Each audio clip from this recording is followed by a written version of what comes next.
You ready for a deep dive into something seriously impactful? You bet.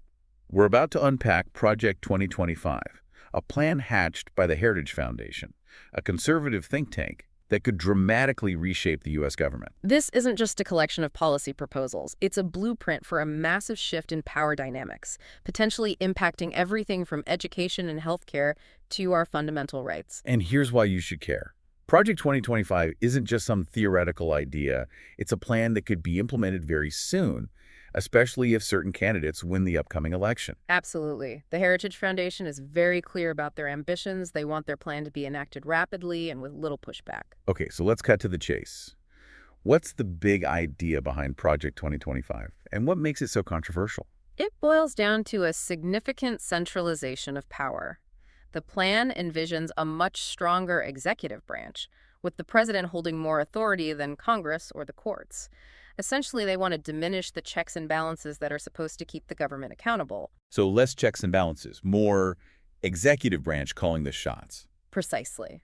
The Heritage Foundation argues that the current system is too slow, too bureaucratic. They believe a more powerful executive branch can act more decisively. But that seems like a lot of power in one person's hands.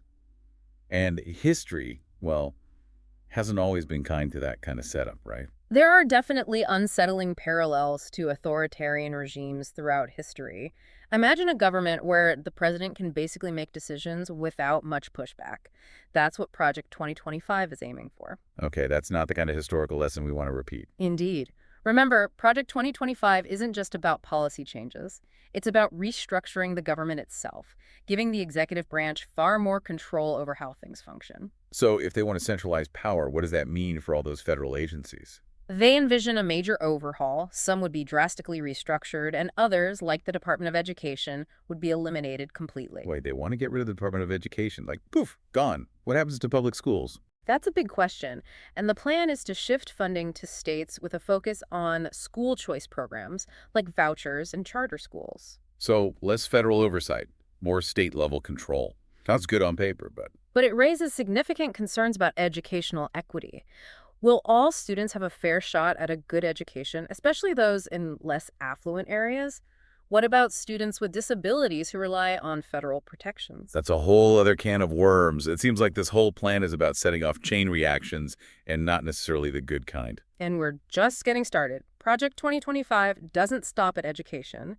It also aims to dramatically restrict reproductive rights, roll back civil rights protections, and even reverse criminal justice reform. Okay, let's unpack these areas one by one. First up, what are they proposing when it comes to abortion and access to birth control? Project 2025 is very clear on this point. They want to enact near-total bans on abortion, potentially challenging the landmark Roe v. Wade decision. They also aim to restrict access to contraceptives, making it harder for women to obtain them, even through their health insurance plans. So, essentially, a significant rollback of reproductive rights as we know them. But it's not just about abstract rights, is it? What would the real-world consequences of such policies be? Exactly. Restricting access to safe and legal abortions could force women into dangerous situations seeking out unsafe procedures.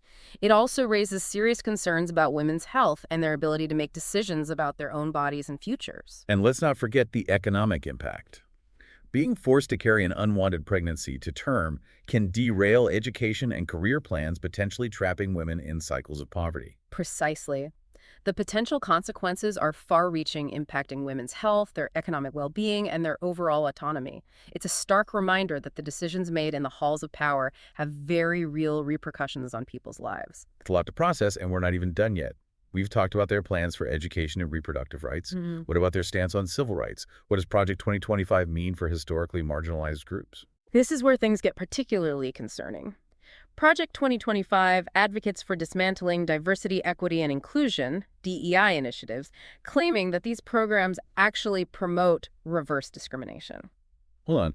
So they're suggesting that efforts to level the playing field for minorities are actually discriminatory against the majority. That's the essence of their argument. They believe that focusing on diversity and inclusion undermines a merit-based system, seemingly disregarding the historical and systemic inequalities that have made it harder for minorities to get ahead in the first place. It sounds like they're trying to erase the whole concept of systemic discrimination, as if those historical injustices never happened. And that's not all. They also propose narrowing the legal definition of discrimination, making it much more difficult to prove in a court of law. Imagine a workplace where subtle forms of bias are essentially ignored, making it nearly impossible to hold perpetrators accountable. So even if you are facing discrimination, it would be nearly impossible to fight back. That sounds incredibly disheartening. Exactly. This could create a chilling effect on reporting discrimination, potentially emboldening those who engage in such practices. It also raises concerns about access to justice for marginalized communities who already face significant hurdles in navigating the legal system. From education and reproductive rights to the erosion of civil rights protections, it feels like Project 2025 is chipping away at the very foundation of what many consider a just and equitable society. And it doesn't stop there. Project 2025 also sets its sights on criminal justice reform. Remember all the efforts to reduce mass incarceration and address racial biases in the justice system? Well, they want to reverse a lot of that progress. That's a significant shift. There's been a lot of attention on the need for criminal justice reform in recent years. What specific changes do they propose? They want to reinstate harsher sentencing guidelines like mandatory minimums, restrict prosecutors' ability to offer plea deals, and even expand prison infrastructure. They argued that a tough-on-crime approach is the best way to deter crime and maintain law and order. Wait, they want to build more prisons. But haven't studies shown that harsher punishments don't actually deter crime, and that mass incarceration disproportionately impacts minority communities? You're absolutely right. There's a wealth of research indicating that harsher sentencing doesn't effectively deter crime, and that mass incarceration has detrimental effects, especially on communities of color. However, Project 2025 seems to favor a more punitive approach, prioritizing punishment over rehabilitation and potentially exacerbating existing racial disparities within the criminal justice system. It's a pattern we've seen throughout Project 2025, a seeming disregard for evidence-based policies in favor of an ideologically driven agenda. And perhaps the most alarming aspect of this agenda is their stance on freedom of speech and their proposals for controlling the media. Imagine a world where the government has a tighter grip on the flow of information, making it harder to access a diversity of viewpoints and hold those in power accountable. That sounds incredibly concerning. Free speech and a free press are considered cornerstones of a functioning democracy. How could they even consider undermining something so fundamental? Honestly, it's a lot to take in, right?